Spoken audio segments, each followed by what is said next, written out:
গণতন্ত্রের প্রশ্নে আপোষহীন দেশনেত্রী বেগম খালেদা জিয়া। তার মৃত্যুতে প্রবাসী বাংলাদেশিরাও শোকাহত। তিনবারের প্রধানমন্ত্রী রুহের মাগফিরাত কামনায় বুধবার সৌদি আরবের পবিত্র মক্কায় ওমরা ও দোয়া মাহফিল আয়োজন হয়। দেশনেত্রী বেগম খালেদা জিয়ার ইন্তেকাল করেছে।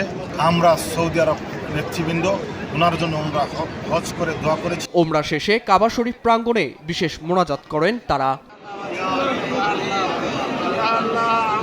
বেগম খালেদা জিয়ার মৃত্যুতে শোক ও শ্রদ্ধা জানিয়ে সৌদি আরব বিএনপির উদ্যোগে জেদ্দা কনসুলেট প্রাঙ্গণে হয় গায়েবানা জানাজা। জানাজায় অংশ নেন কনসাল জেনারেল শাখাওয়াত হোসাইন ও কনসাল SM সাইম মেহবুর-জামান ও সৌদি আরব বিএনপির সদস্য সচিব। যিনি স্বাধীনতা সার্বভৌমত্ব রক্ষার জন্য এবং গণতন্ত্র পুনঃপ্রতিষ্ঠার জন্য 5 বার কারাবরণ করেছেন।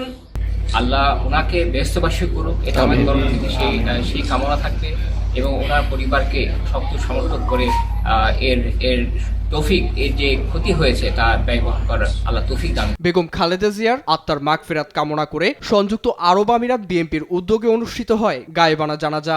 এতে অংশ নেন দুবাই বিএনপির সভাপতি রফিকুল আলম, কমিউনিটি নেতৃবৃন্দ সহ প্রবাসী বাংলাদেশিরা। রোমের বাংলা টাউন এলাকায় TMC মসজিদে ইতালি বিএনপির উদ্যোগে গায়েবানা জানাজা অনুষ্ঠিত হয়। এতে অংশ নেন রাষ্ট্রদূত ATM রকিবুল সহ অনেকে।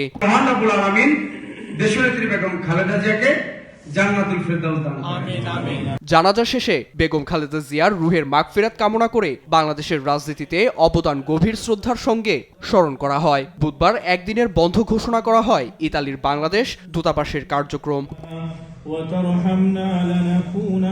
এছাড়াও যুক্তরাজ্যের পূর্ব লন্ডনের শহীদ আলতাফ আলী পার্কে বেগম খালেদা জিয়ার রুহের মাগফিরাত কামনা করা হয়। দেশনেত্রী বেগম খালেদা জিয়া আমাদের কাছ থেকে চলে গিয়েছেন, কিন্তু আমাদের মনের মণিকোঠায় বাংলাদেশের মানুষের হৃদয়ে সারা জীবন দেশনেত্রী বেগম খালেদা জিয়া গণতন্ত্রের মা, আপসহীন নেত্রী হিসাবে বাংলাদেশের মানুষের মনের মণিকোঠায় থাকবেন। বিএনপি নেতাকর্মীদের নেতৃত্বে আয়োজন হয় দোয়া মাহফিল। নিউজ ডেস্ক, দেশ টিভি।